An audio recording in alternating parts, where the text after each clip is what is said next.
내가 가지고 있는 것이 영원히 내 곁에 머물러 있을 수 있다, 이렇게 생각하며 사는 것입니다. 하지만 내 곁에 영원히 머물러 있을 수 있는 것은 이 세상에 아무것도 없습니다. 모든 것은 전부 다 지나가게 되어 있어요. 시간도, 일도, 사건도, 사물도, 좋은 일도, 굳은 일도 몽땅 다 지나가게 되어 있습니다. 심지어는요, 가슴 아픈 일이지만 사람들까지도 지나가게 되어 있어요. 이것이 저와 여러분들이 직면한 현실이라는 것입니다. 이 세상에 존재하는 모든 것들은 일정한 시간이 되면 그 하나님의 타임 스케줄이 있거든요. 그 타임 스케줄에 맞춰가지고 지나가고 없어지고 사라지게 되어 있는 것입니다. 본문을 보게 되면 사도 바울은 이런 말을 합니다. 전제와 같이 내가 벌써 부어지고 나의 떠날 시각이 가까웠도다. 전제와 같이 내가 벌써 부어지고 나의 떠날 시각이 가까웠도다 라고 고백을 합니다. 바울은 초대교회 설립에 지대한 공을 냈던 가장 큰 공로자였습니다. 그런데 그런 그도 모든 것을 내려놓고 떠날 때가 가까워지고 있었던 것입니다. 여러분, 우리는 시간이 지나면 안타깝게도 더 머물고 싶어도 머물지 못하는 것이 인생입니다. 하나님이 정하신 때가 되면 모든 것을 내려놓고 떠나야 하는 것입니다. 그것이 가슴 아픈 일이라도 슬픈 일이라도 나를 아프게 하는 일이라 할지라도 그렇게 해야만 되는 것이며 그렇게 할 수밖에 없는 것입니다. 이것이 하나님이 우리에게 정해 주신 이치라는 것입니다. 그러나 모든 것을 내려놓고 떠나가기 전에 반드시 우리가 체크해야 될 부분이 있습니다.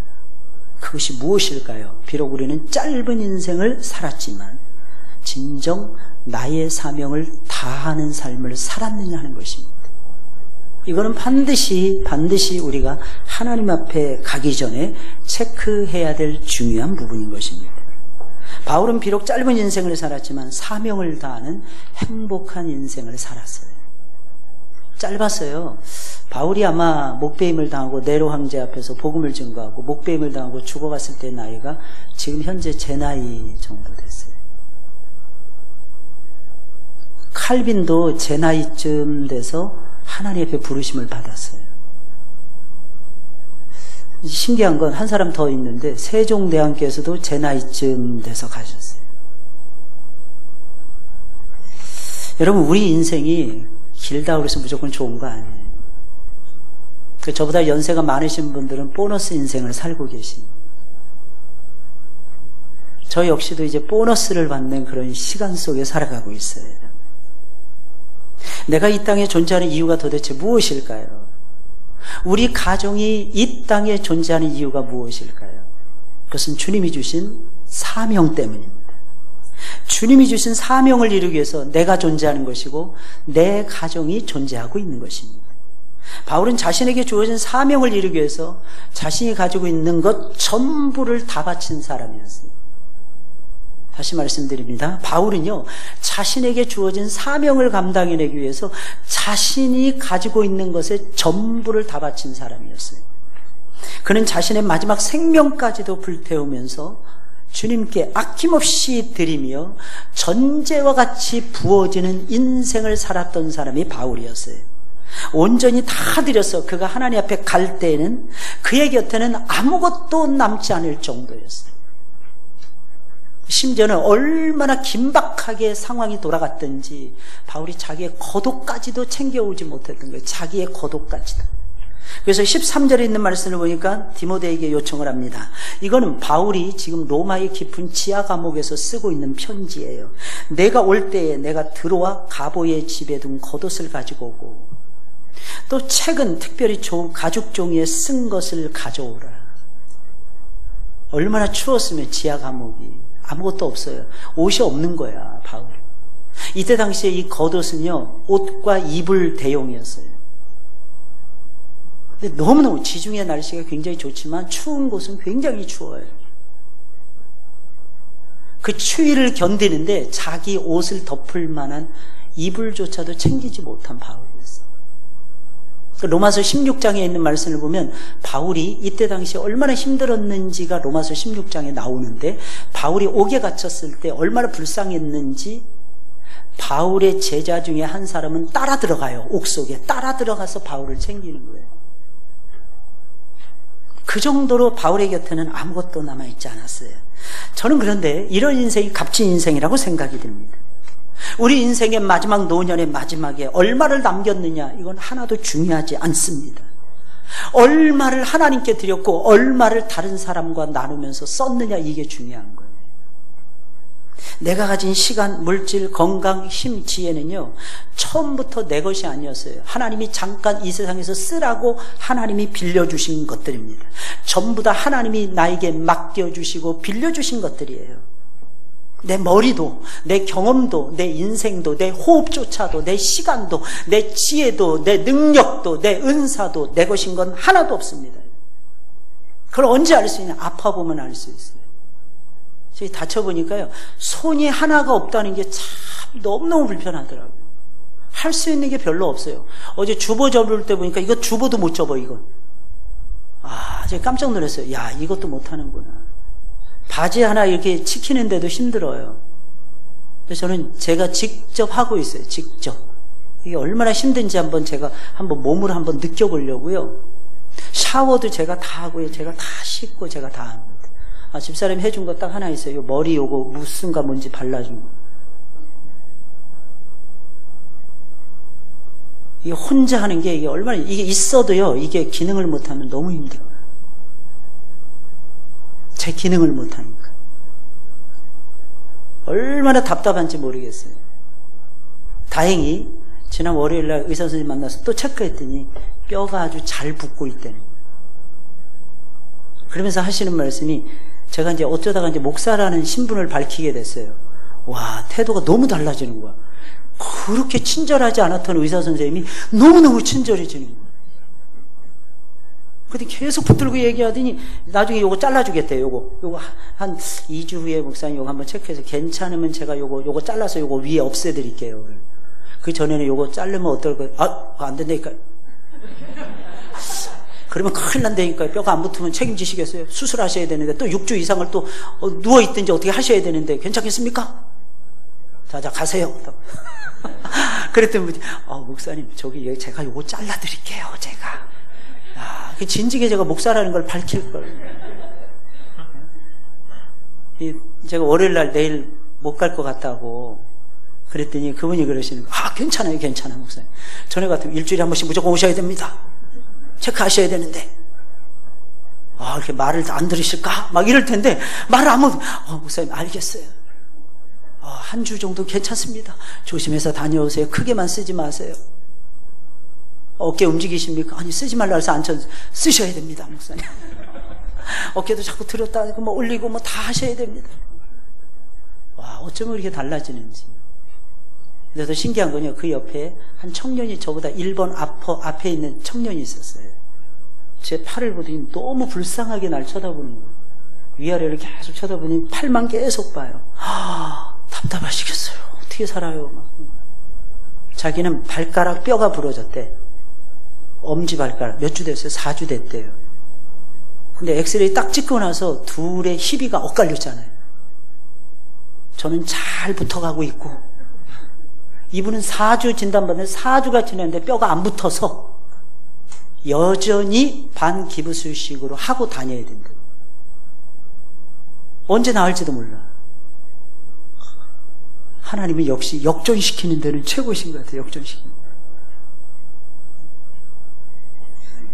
여러분, 내 인생이 다하는 날까지 그대로 가지고 있다가는 분명히 썩어서 버리게 될 것입니다. 어차피 썩어서 버려야 한다면 하나님이 쓰실 수 있도록 드리는 것이 낫지 않을까요? 바울은 그가 가진 것들에, 자기가 가지고 있는 모든 것들의 성질을 잘 알았어요. 자기가 가지고 있는 모든 것들은 영원하지 않다는 것을 알았어요. 그래서 바울은 아예 예수님을 다메섹 도상에서 만나는 그 순간부터 하나라도 더 주님께 드리기 위해서 삽니다. 한순간이라도 더 주님과 동행하기 위해서 살아갑니다. 무진장에 애를 분명히 말씀드리지만 이 세상에 존재하는 눈에 보이는 모든 것들은 전부 다 지나가게 되어 있어요. 영원히 나와 함께 남아있는 것은 하나도 없습니다. 그렇다면 내가 가진 것을 어떻게 해서라도 하나님께 드려서 하나님이 필요한 곳에, 요긴한 곳에, 가장 소중한 곳에 사용하실 수 있도록 하는 것이 더 지혜로운 것이 아닐까요? 그럼 하나님이 주신 사명을 이루어야 되는 나와 내 가정에게는 어떤 중요한 사명이 주어졌을까요? 물론 여러 가지 사명이 다 주어져 있을 것입니다. 바울이 말하는 사명이 있어요. 성도의 사명이 있고 성도의 가정의 사명이라는 것이 있다는 것입니다. 그것이 무엇입니까? 첫째는 나와 내 가정에는 선한 싸움을 싸우는 사명이 주어졌어요. 선한 싸움을 싸우는 사명이 주어졌다니까요. 오늘 보면 7절이에요. 7절의 핵심입니다. 나는 선한 싸움을 싸우고 라고 했어요. 바울은 어디에다 목숨을 걸었느냐? 선한 싸움을 싸우는 일에 목숨 걸었어요. 그는 육적인 싸움을 싸우는 일에 목숨을 걸지 않았어요. 그는 먹고 사는 일에 목숨 걸지도 않았어요. 요즘 말로 하면 아파트 사는데 목숨 걸지 않았어요. 사도 바울은 어디에 목숨을? 선한 싸움을 싸우는 일. 그래서 그는 자신을 전제와 같이 부었다고 말하면서 선한 싸움을 싸우고라고 고백하고 있는 것입니다. 우리는 선한 일에 힘쓰라고 부름을 받은 하나님의 백성들입니다. 마땅히 하나님이 기뻐하시는 선한 싸움을 싸워야 할 것입니다. 선한 일을 힘써서 감당해내야 한다는 것입니다.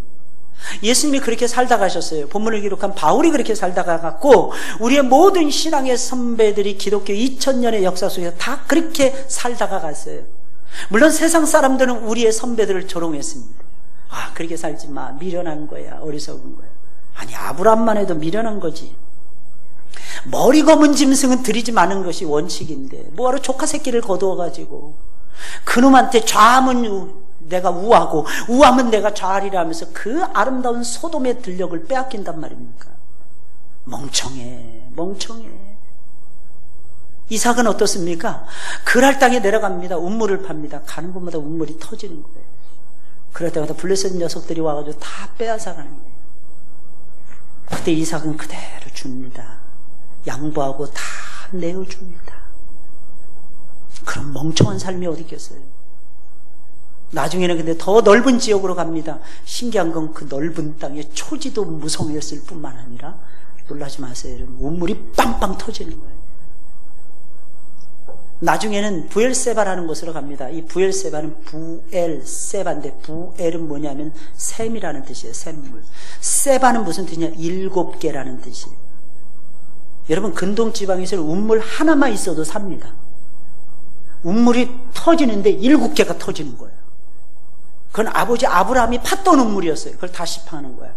아버지가 파서 다른 가나안 족속들이 와서 메꿔버린 그 운물을 다시 이삭이 다시 파는데 거기에 또 물이 빵빵 터지는 거였어요. 여러분 믿으셔야 돼요. 하나님을 따라가는 길은 좁은 길이에요. 협착한 길이에요. 우리가 가기에 너무 힘들어요. 어느 정도느냐? 낭떠러지예요. 천길 낭떠러지야.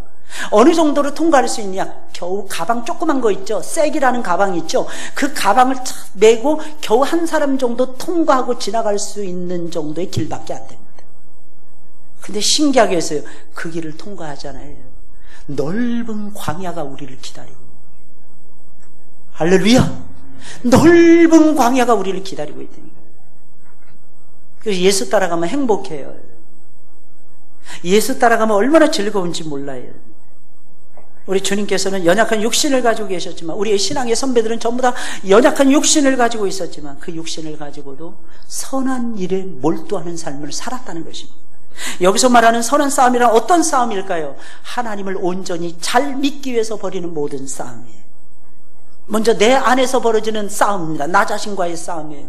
온갖 유혹을 이겨내고 하나님께 거룩한 예배와 헌신을 드리기 위해서 나 자신과 벌이는 투쟁, 이것이 바로 선한 싸움. 내 믿음을 신장시키고 내 인격을 성숙시키고 예수님을 닮아가기 위해서 몸부림치는 모든 싸움, 그 싸움이 바로 선한 싸움인 것입니다.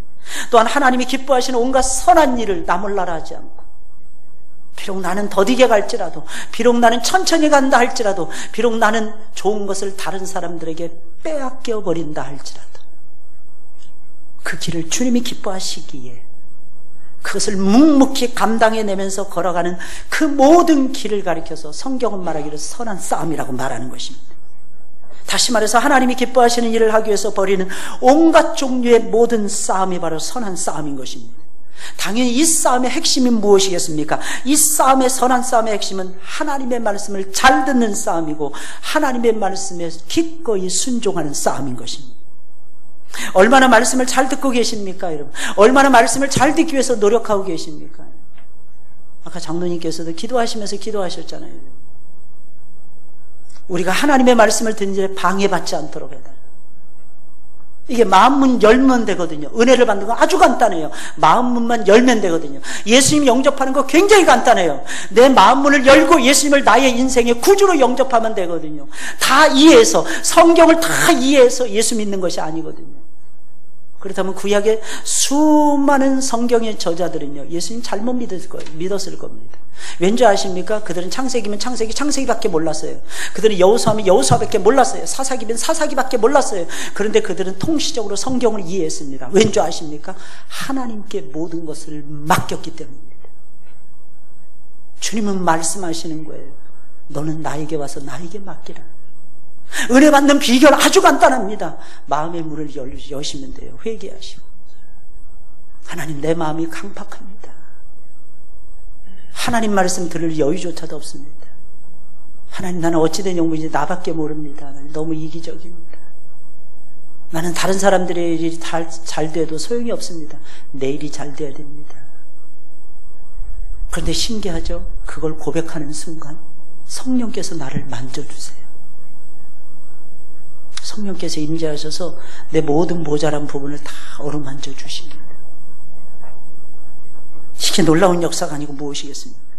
그래서 우리의 영적 싸움, 우리의 신앙의 싸움은요, 다른 싸움이 아니라 선한 싸움은 말씀을 붙드느냐 붙들지 못하느냐 하는 싸움인 것입니다.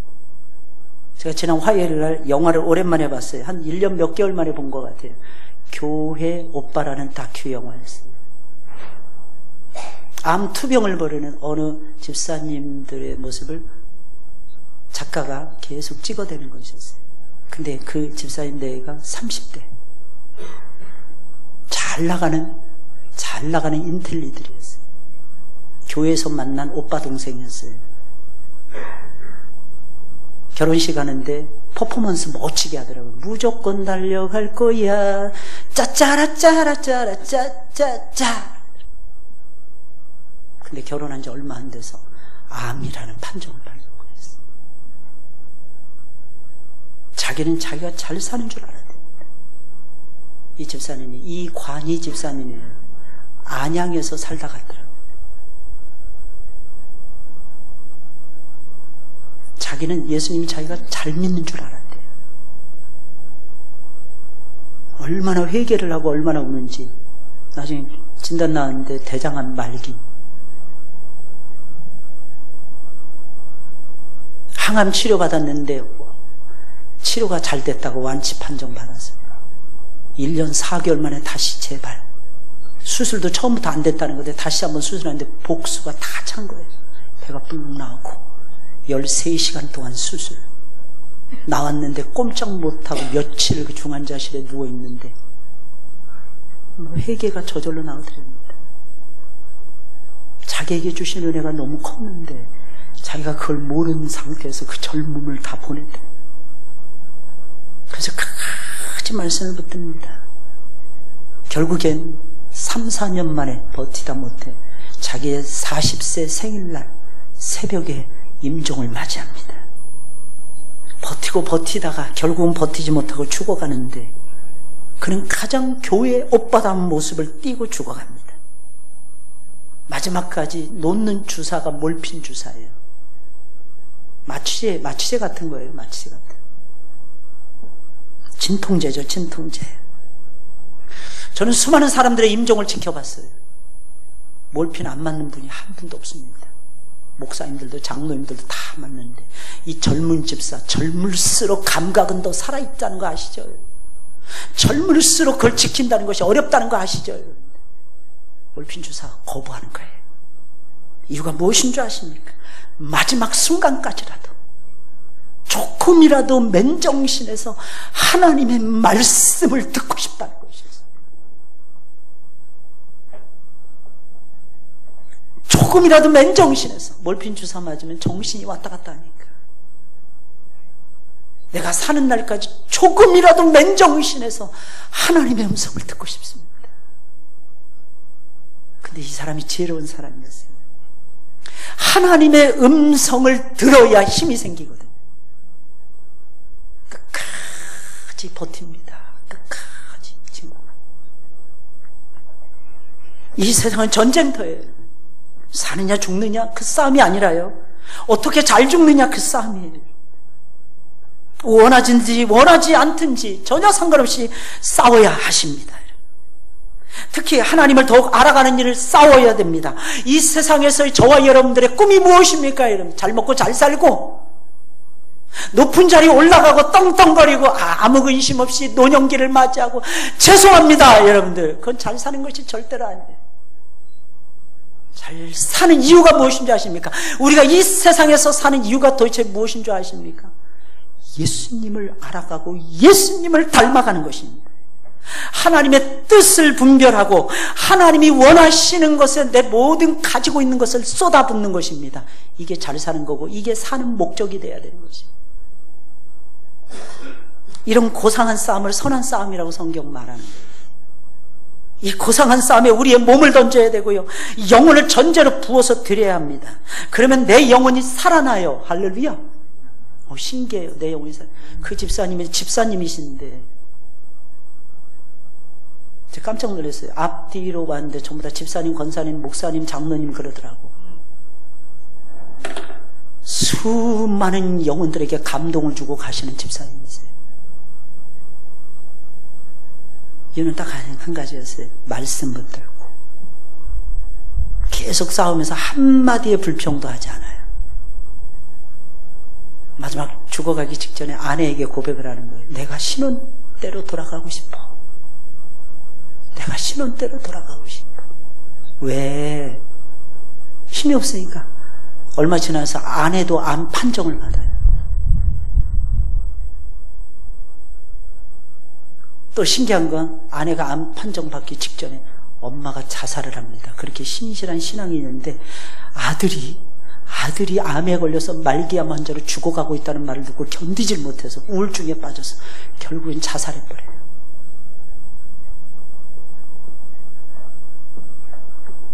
그 정도 되면 욥과 같잖아요.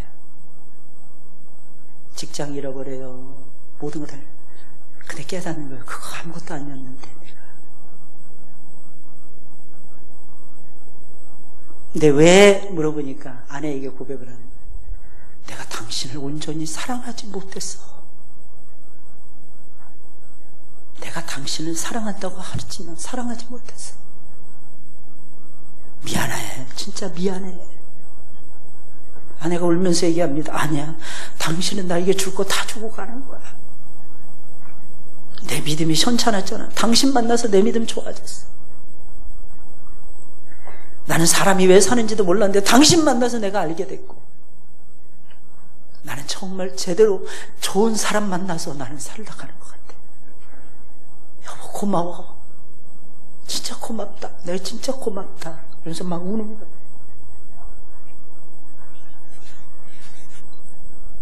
여러분, 이 세상은 전쟁터예요. 여러분, 어떤 싸움을 싸우십니까? 사사기 3장에 보니까 하나님은 전쟁을 알지 못하는 세대들을 위해서 전쟁을 마련했다 그랬어요.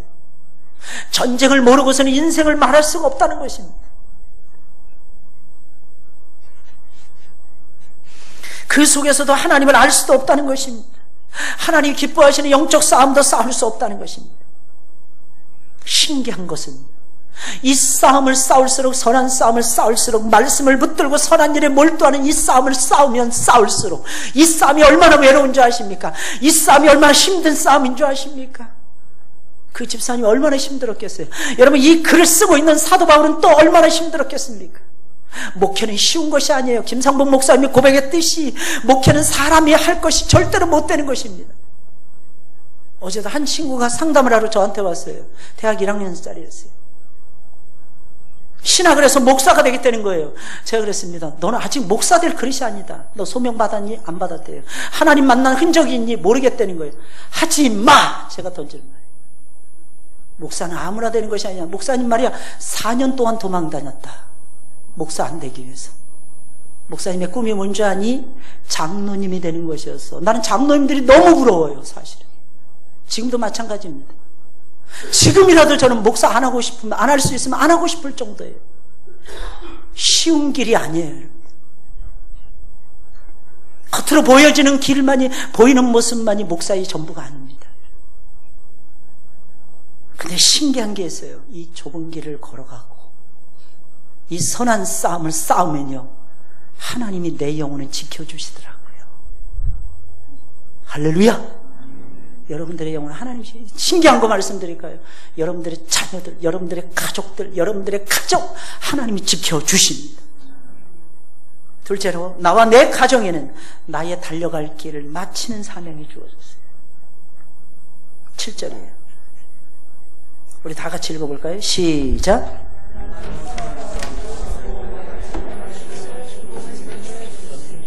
여기서 나의 달려갈 길이 무엇일까요? 나의 달려갈 길. 내가 사명자로서 달려갈 나의 길을 얘기하는 거예요. 이것은 사명을 끝까지 완수하는 것을 얘기하는 거예요. 바울은 주님이 주신 사명 때문에 살고 있었어요. 바울은 항상 꿈이 무엇인지 아십니까? 하나님 품에 빨리 가는 것이었어요.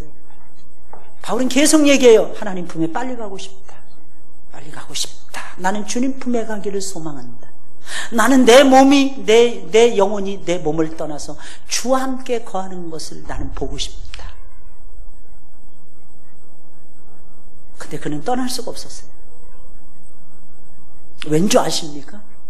그에게는 사명이 남아있었기 때문에. 주님이 주신 사명 때문에 유대인들이 그를 협박했어요. 그를 위협하고 있었어요. 어디를 가든지 따라다니면서 그를 죽이려고 했어요. 게다가 성도들까지도 그가 사도가 아니라고 그의 사도성을 부인하고 있었어요. 그의 사명을 방해하고 있었습니다. 그런데 바울은요, 신기합니다. 누가 방해를 하든 자기의 편이 되든 안 되든 그거하고 전혀 상관이 없었어요. 그는 꿋꿋이 자기에게 주어진 길을 걸어갑니다. 사람이 많든지 적든지, 자기 곁에 사람이 있든지 없든지, 사람이 변화되든지 변화되지 않든지 자신에게 맡겨진 사명을 수행하기 위해서 자신의 생명까지도 다 내려놓습니다. 이게 바울이 가는 길이었어요. 어떻게 바울은 이렇게 신실하게 주어진 사명을 잘 감당할 수 있었을까요? 이유는 간단합니다. 주님 때문이었어요. 다른 어떤 것이 아니었어요. 자신의 소원이 이루어져서가 아니었습니다. 바울의 자식이 잘 돼서가 아니었어요. 그는 결혼도 하지 않았기 때문에 자식도 없었어요. 바울의 제자들이 세상에서 떵떵거리며 땅땅거리며 잘 살고 있었기 때문이 절대로 아니었습니다. 그와 언제나 동행하시며 그와 교제하는 영광 때문에 그는 살 수가 있었던 것입니다. 비록 그가 많은 사람들로부터 가진 핍박을 다 받는다 할지라도 예수 그리스도께서는 단 한 번도 그를 외면하지 아니하셨을 뿐만 아니라 항상 그를 찾아와서 위로해주고 계셨고 자신의 영광을 보여주면서 하나님의 사랑을 나타내 주셨던 것입니다. 오늘 보면 17절에 있는 말씀이에요. 우리 다 같이 한번 읽어볼까요? 다 같이 시작. 주께서 내 곁에 서서 나에게 힘을 주심은 나로 말미암아 선포된 말씀이 온전히 전파되어 모든 이방인이 듣게 하려 하심이니 내가 사자의 입에서 건짐을 받았느니라. 아멘. 이때 당시에 바울의 심정이 어땠는지는 10절의 말씀을 읽어보면 알 수 있어요. 우리 다 같이 읽어볼까요? 시작. 대만은 이 세상을 사랑하여 나를 버리고 데살로니가로 갔고 그레스게는 갈라디아로 디도는 달마디아로 갔고 11절 누가만 나와 함께 있느니라. 내가 올 때 마가를 데리고 오라. 그가 나의 일에 유익하니라. 14절 말씀 시작. 구리 세공업자 알렉산더가 내게 해를 많이 입혔음에 주께서 그 행한 대로 그에게 갚으시리니 너도 그를 주의하라. 그가 우리 말을 심히 대적하였느니라. 16절 시작. 내가 처음 변명할 때에 나와 함께한 자가 하나도 없고 다 나를 버렸으나 그들에게 허물을 돌리지 않기를 원하노라. 그런데 신기한 게 있어요.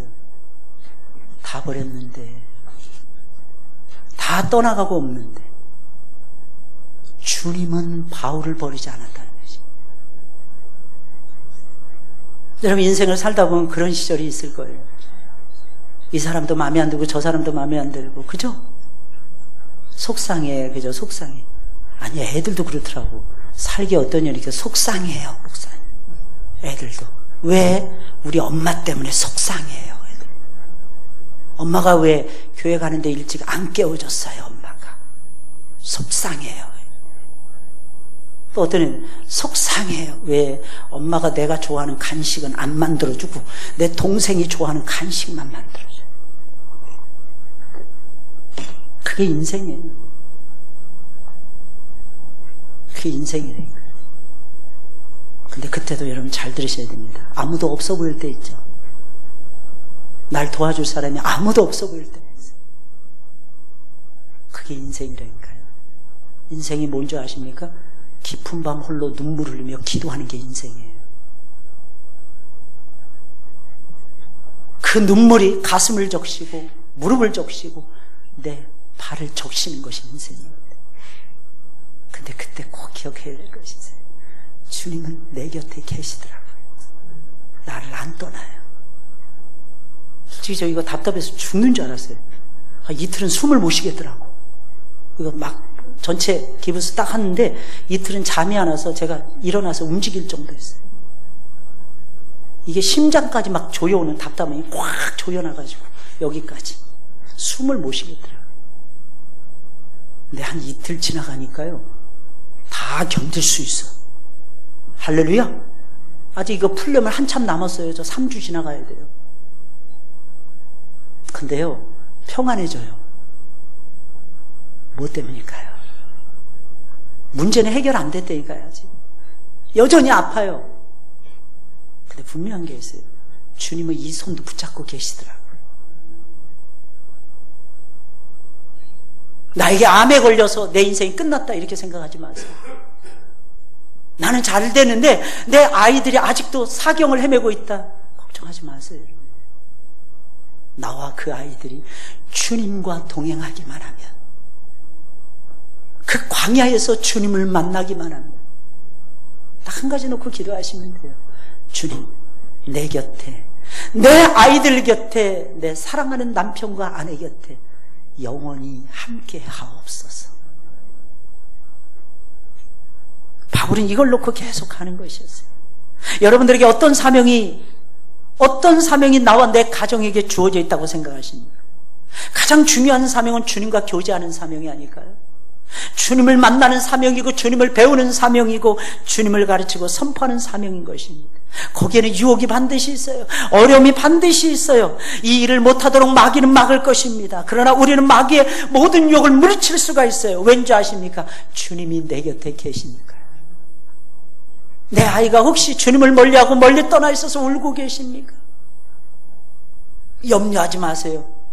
저는 이렇게 생각합니다. 제가 18살에 예수님 만났어요. 많은 사람들이 그래요. 목사님 조금 일찍 예수님 만났으면 더 훌륭한 주의 종이 됐을 텐데. 그래서 제가 속으로 그럽니다. 아예 나를 모태신앙을 만들지. 그런다고 해서 될까요? 아니에요. 여러분, 인생이요 참 희한합니다. 모든 것들이 합력해서 선을 이루게 하시더라고요. 저는 잃어버린 17년의 세월이라고 생각해 본 적이 없어요. 왠지 아십니까? 주님 밖에서의 내 인생도 주님의 손바닥 위에 있었더라고요. 그래서 이사야 선지자는 이렇게 얘기하는 거예요. 주님의 손바닥에 내 이름을 적어놨다는 것입니다. 시편 기자는 이렇게 말하는 것입니다. 한 뼘도 되지 않은 인생이라는 거예요. 한 뼘도 되지 않은 인생. 근데 한 뼘도 되지 않은 인생이 주님 손바닥에서 지금 움직이고 있는 거예요. 할렐루야! 어떤 때는 힘들어요. 어떤 때는 답답해요. 어떤 때는 괴로워요. 그러나 염려하지 마세요. 그 괴로움 중에 하나님이 기쁨 주십니다. 사명을 따라가는데 어떻게 주님이 기쁨을 안 주십니까? 그래서 소위 묻는다 제1문1답 사람의 제일된 목적이 무엇입니까? 하나님을 영화롭게 해드리고 영원토록 그를 즐거워하는 것입니다. 하나님께 영광을 돌릴 뿐만 아니라 내가 즐거워지는 거예요. 내가 마지막 세 번째예요. 나와 내 가정에는 우리의 소중한 믿음을 끝까지 잘 지켜야 되는 사명이 주어졌어요. 7절 마지막입니다. 믿음을 지켰으니. 자랑스럽게 말하는 거예요. 믿음을 지켰다고. 뭐 그렇게 대단한 일이라고 우리 생각이 아니에요. 이게 엄청나게 대단한 일이에요. 믿음을 지킨다는 것이 얼마나 힘든 일인 줄 아십니까? 아까 얘기했던 교회 오빠의 그 주인공 이관희 집사님. 이 집사님의 목적은 딱 한 가지였어요. 믿음을 끝까지 잘 지키는 것이었어요. 그 목적을 두고 계속 성경 읽더라고요. 그 목적을 두고 계속 예배 드리더라고요. 그리고 계속 고백하더라고요. 하루하루 고백하더라고요. 그 고백을 찍어서 영화한 거예요. 나와 내 가정은 무엇을 위해서 몸과 영혼과 눈물과 땀과 재산을 쏟아붓고 있습니까? 바울은 이 세상에서 가장 힘든 일인 믿음을 지키는 일에 자신의 모든 것을 다 쏟아붓고 있었어요. 소중한 땀, 소중한 눈물, 영혼, 몸, 모든 것을요, 믿음을 지키는 일에 전부 다 투자하고 있었던 것입니다. 죄송합니다, 여러분들. 다른 어떤 일을 하는 일에 투자하지 않고 있었다는 것입니다. 그래서 그는 마지막 순간까지 달려갈 길을 잘 마칠 수가 있었던 것이며 끝까지 믿음을 지켜낼 수가 있었던 것입니다. 나와 내 가정의 가장 소중한 자산들 어디에다 쏟아붓고 계십니까? 지금 내가 가지고 있는 모든 것들은 나를 사랑하시는 하나님께 바쳐야 할 것입니다. 선한 싸움을 싸우고 나의 달려갈 길을 달려가고 믿음을 지키는 일에 쏟아부어야 될 것입니다. 바울은 결코 놓칠 수 없는 소중한 일에 끝까지 붙을 수 없는 모든 것들을 다 쏟아붓고 있었어요. 이 세상은 두 종류로 나눠서 생각해 볼 수 있어요. 아무리 붙잡아도 놓치는 것들이 있습니다. 결코 놓쳐서는 안 되는 것들이 있다는 것입니다. 지혜로운 사람은 어떤 사람입니까? 결코 놓칠 수 없는 것을 놓치지 않는 사람이 지혜로운 사람이에요. 끝까지 붙들 수 없는 것을 붙들지 않는 사람이 지혜로운 사람이에요. 그러나 훨씬 더 지혜로운 사람이 있어요. 끝까지 붙들 수 없는 것을, 결코 놓쳐서는 안 되는 것을 위해서 살아가는 사람이 진짜 지혜로운 사람이에요. 여러분, 미국 시카고에는 휘튼 칼리지라고는 유명한 기독교 명문대학이 있다고 합니다. 이 대학은요, 많은 선교사들과 순교자들과 미국의 명문가를 양산해냈던 유명한 기독교 대학이라고 합니다. 그 중에서 제임스 엘리엇이라는 사람이 1950년대에 졸업을 했는데, 이 사람은 동료 4사람과 더불어 20대에 에콰도르의 정글로 들어갑니다. 인디안 선교에 들어갔던 것입니다. 근데 불행하게도 인디안들이 던진 창을 받고 5사람이 전부 다 그 자리에서 순교를 하게 됩니다. 이들의 옆구리에는요, 맹수로부터 자신들을 보호하기 위해서 총을 차고 있었다고 합니다.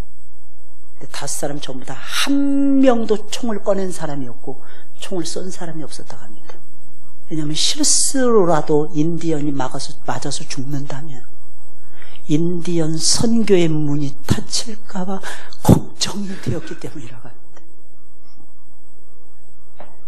이 사건은 미국의 대서특필이 되고 수많은 미국인들에게 신선한 충격을 안겨주었는데, 한 기독교 잡지사의 기자가 인터뷰를 왔는데 아내에게 인터뷰를 한 거예요. 첫마디가 세상에 이런 비극이 어디 있단 말입니까? 위로를 전했다고 합니다. 그러자 엘리엇의 아내는 깜짝 놀라면서 화를 내면서 이렇게 말해요. 말씀을 제발 기자 양반 삼가해 주세요. 비극이라뇨. 제 남편은 바로 그 목적을 가지고 그곳에 갔던 것입니다. 자신의 생명을 드리기 위해서 그 땅에 갔다니까요. 그러면서 생전에 남편이 죽기 전에 써놓고 갔던 노트 한 권을 공개를 했다고 합니다. 거기에는 이런 글이 적혀 있었다고 합니다. 결국은 끝까지 붙들고 있을 수 없는 것이 있다. 그리고 결코 놓칠 수 없는 것도 있다.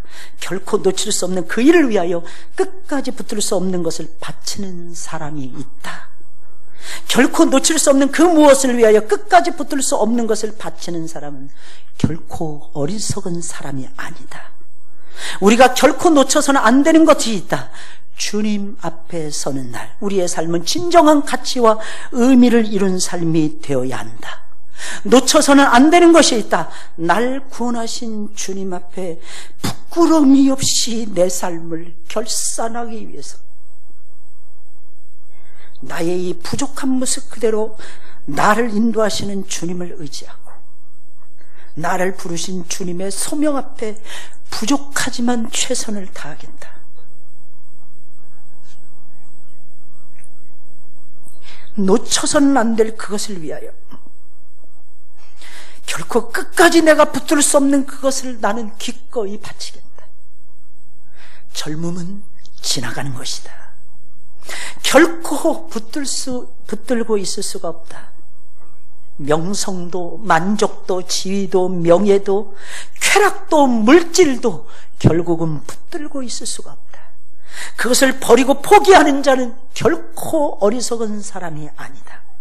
오 나의 하나님, 오래 살기를 구하지 않습니다. 하나님의 뜻을 이루는 그 일에 내 삶이 쓰임받기를 소원합니다. 오 나의 주여, 나를 불태워 주소서. 제임스 엘리엇은 이 글을 남기고 정글로 들어갔던 것입니다. 결코 놓칠 수 없는 그것을 붙잡기 위해서 결코 붙들고 있을 수 없는 그의 생명까지도 그는 아낌없이 내려놓았던 것입니다. 이런 사람에게는 의의 면류관이 분명히 예비되어 있습니다. 물론 의로우신 재판장이신 주님께서는 바울이나 엘리엇에게뿐만 아니라 주의 나타나심을 사모하는 우리 모든 사람들과 우리 하늘문의 모든 식구들의 가정에 이르기까지도 그 의의 면류관을 씌워주실 것입니다. 믿으시기를 주님의 이름으로 축원을 드립니다. 우리 찬송을 드리겠어요. 찬송을 드리면서 준비하시